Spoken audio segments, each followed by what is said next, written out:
moment I stepped into my mother-in-law's grand yet eerily cold living room, I knew something was off.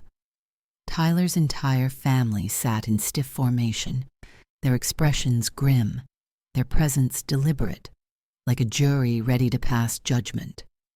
At the center of the coffee table sat a neatly stacked folder, a silent threat. His mother motioned toward an empty chair. "Sit down," she said coolly. I didn't move. My arms crossed, my pulse steady, I asked, "What's going on?" Tyler's father, Charles, picked up the folder and slid it toward me. "We need you to sign these," he said, with the authority of a man used to being obeyed. I stepped forward, my stomach tightening as I read the first page. Divorce papers. My laugh came out sharper than I expected. "Are you serious?" His mother straightened her pearls, exhaling as if this was all so beneath her. "This is what's best for everyone," she said. "You've never fit into this family. You don't uphold our values, and frankly, you've been a distraction to Tyler's future." Rachel smirked, arms folded as if she had personally orchestrated this ambush. You had to see this coming. The arrogance in the room was suffocating.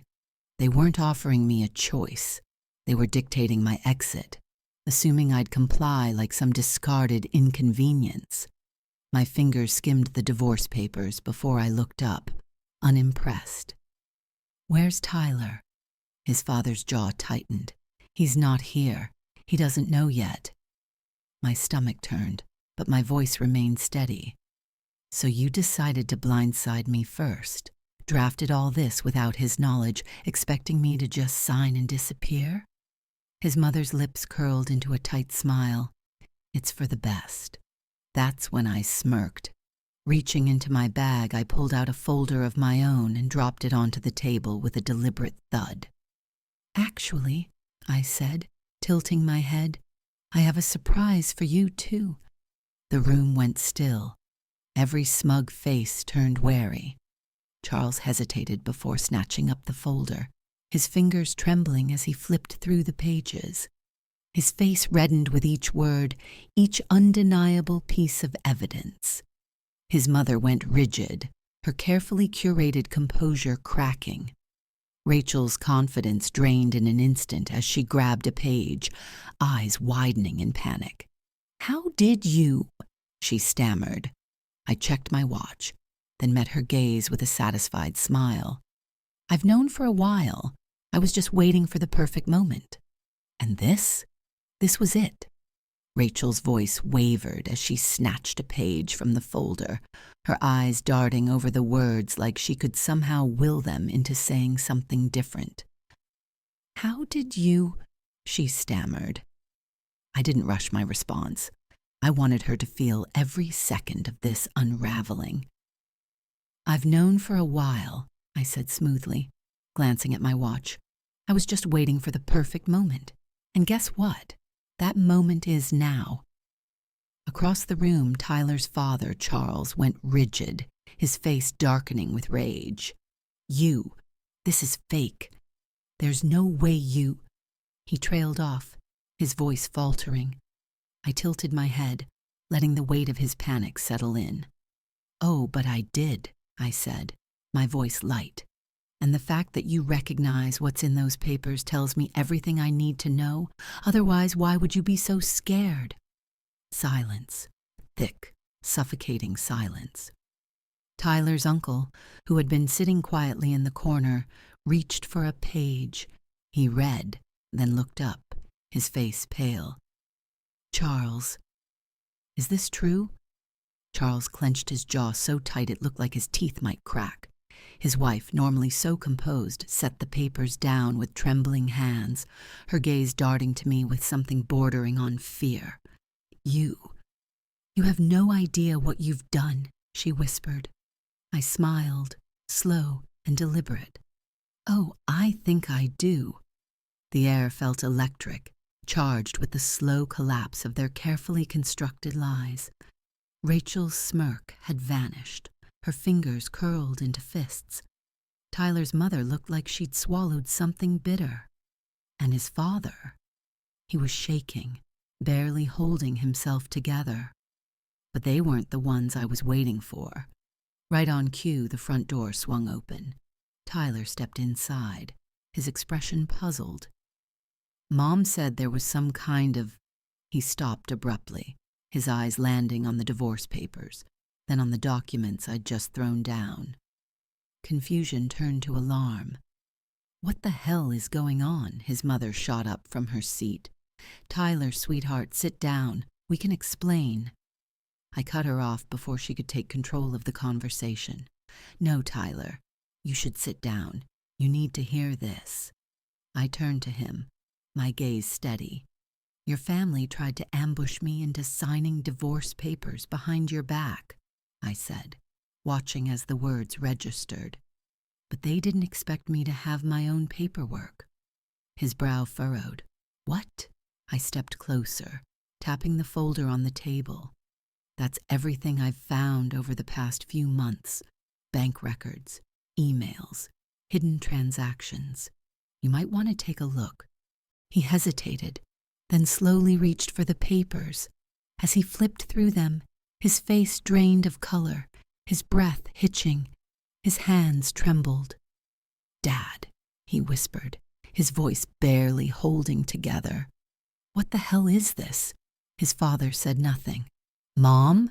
Tyler's voice rose, cracking under the weight of realization. Tell me this isn't real. But she wouldn't even look at him. I crossed my arms, my voice firm.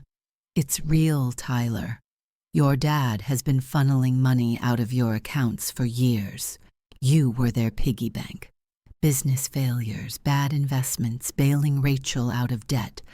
Every time they ran low, they used you. Tyler looked like the floor had been ripped out from under him. His hands gripped the pages as he skimmed faster, his breath uneven. This isn't possible. I met his gaze. Oh, it is. And it gets worse.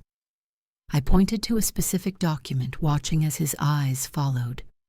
That's proof your parents put our house up as collateral for one of their shady business loans. I turned toward Charles, who looked ready to combust. And guess what? That loan defaulted. If we hadn't found out in time, we would have lost our home. Tyler's hands clenched. He turned to his father, betrayal burning in his eyes. You did what? Charles's jaw was locked, his body tense like a cornered animal. But I wasn't finished. Your family made me the villain, Tyler, I continued, my voice cold. They painted me as a distraction while they drained you dry. And now that I know the truth, they wanted to get rid of me before I could tell you. Rachel exploded, her voice sharp and defensive. That's a damn lie.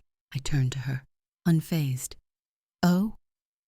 Let's find out, shall we? Oh?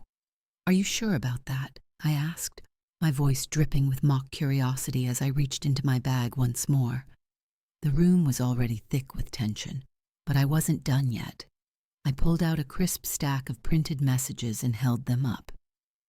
Maybe you'd like to explain, I continued, turning toward Rachel, why you were texting your friend about how easy it was to trick Tyler into signing financial documents without reading them. The blood drained from her face, her confidence cracking. You, she stammered, but I didn't let her finish. I have screenshots, Rachel. Every message, every transaction, every single scheme. I turned to Tyler, who stood frozen, his hands clenched at his sides. Your family isn't just entitled, I said, my voice steady, deliberate. They're criminals. A sharp bang rattled the table as Charles slammed his fist down. That's enough, he barked, his face flushed with fury. Slowly I turned to him, my smirk never faltering. Oh, you don't get to decide that anymore, I said. Tyler's breathing was uneven, his chest rising and falling rapidly as his gaze darted between his parents. His mother, usually so composed, was barely holding it together. Her voice wavered as she reached for him. Tyler, Honey, we were helping you. Everything we did was for you. Don't. His voice cut through the air, raw and jagged. His mother flinched like he had struck her. For the first time, there was real fear in their eyes, not of me, not of consequences, but of losing the one thing they had always controlled, Tyler. His eyes met mine, and I saw something shift, something solidify. He wasn't confused anymore. He wasn't torn. He was done. Slowly, he looked down at the divorce papers they had tried to force on me. Then he looked at mine, the ones that would sever their control over him for good. His voice was quiet but firm. What do we do next? I smiled, reaching for the pen. First, I said, sliding it across the table, you sign my papers. Tyler's fingers hovered over the pen, his hands trembling, but his resolve was clear. His mother pressed her lips into a thin line, her complexion ghostly pale.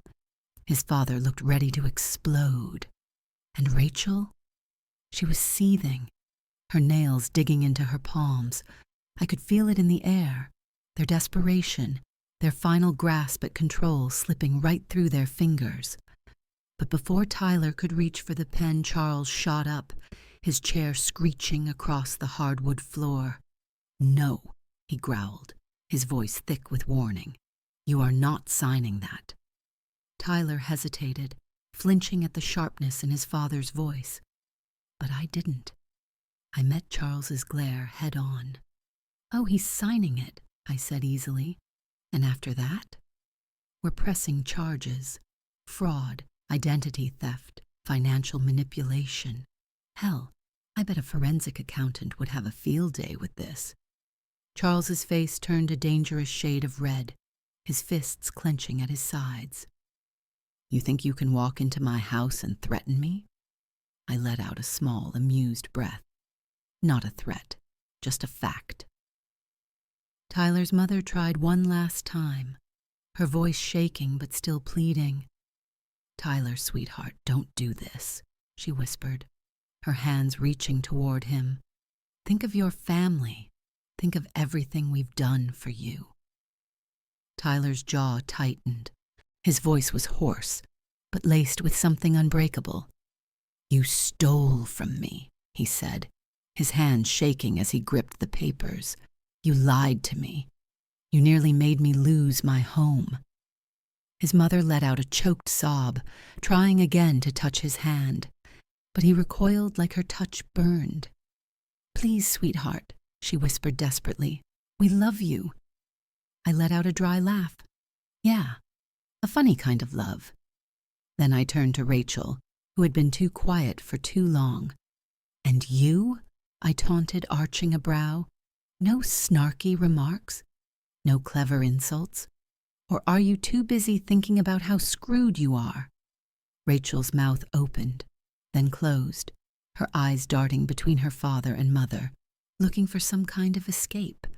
Then suddenly her face twisted with fury. You want the truth? She hissed, stepping toward me, her eyes burning. I raised an eyebrow, already knowing this was going to be good. Oh, please, I said with a smirk. I love the truth, Rachel sneered, her voice laced with venom. Fine. You were never part of this family. We tolerated you. You were an outsider from the beginning. The only reason my parents didn't push you out sooner is because Tyler was too stupid to see through you. Tyler's fists clenched. Rachel! But she wasn't done. And I was just getting started. Rachel's lip curled in a sneer, her voice dripping with venom. You're nothing without Tyler, she spat, stepping closer like she had something to prove. What do you think happens after this, huh?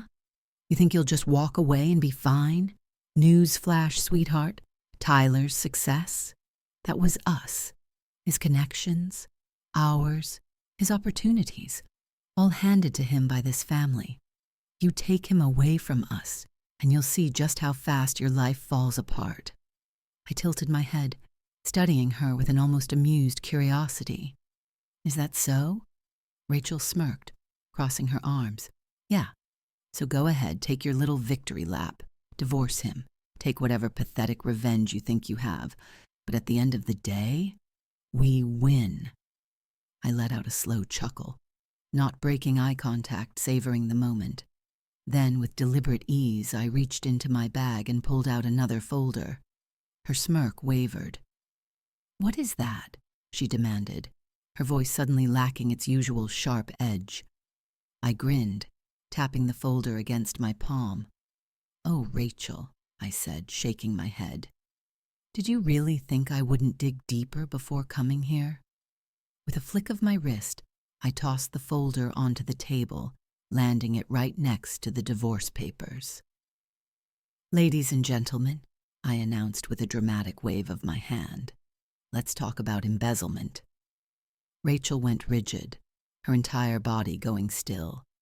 Charles's head snapped toward her, his expression darkening.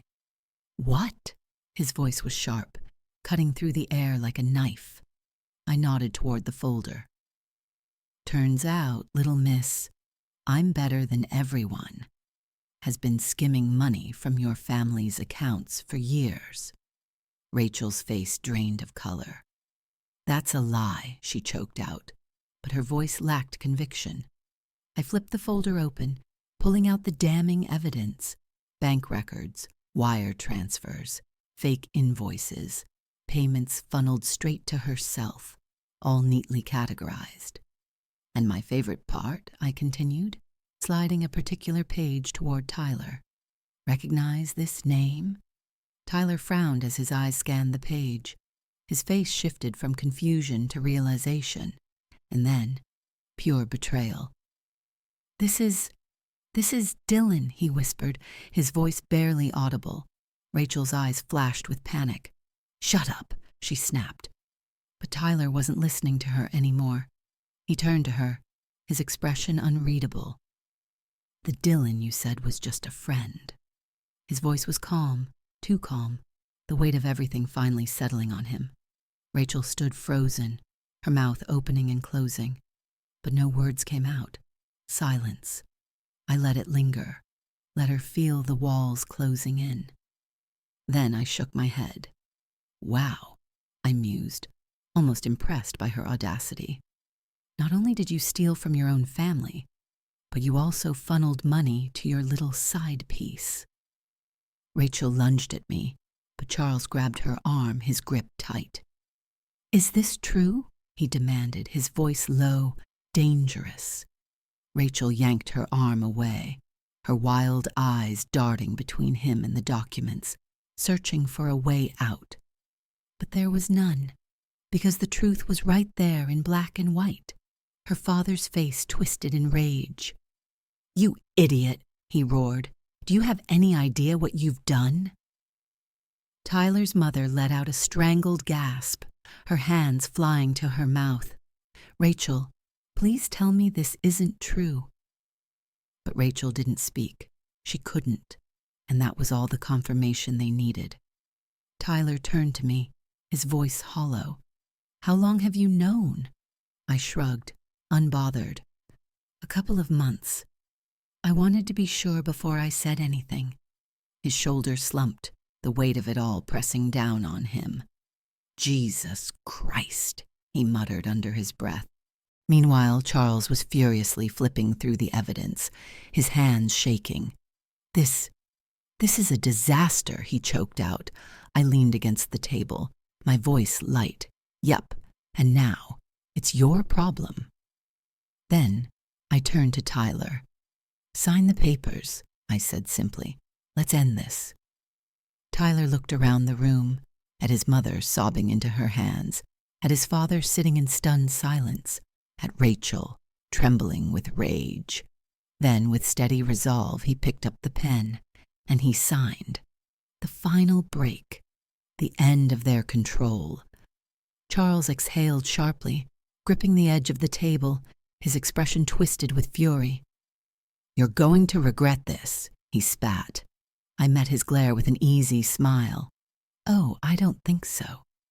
Then, without another word, I picked up my papers, grabbed Tyler's hand and walked out of that house, leaving their carefully constructed world in ruins.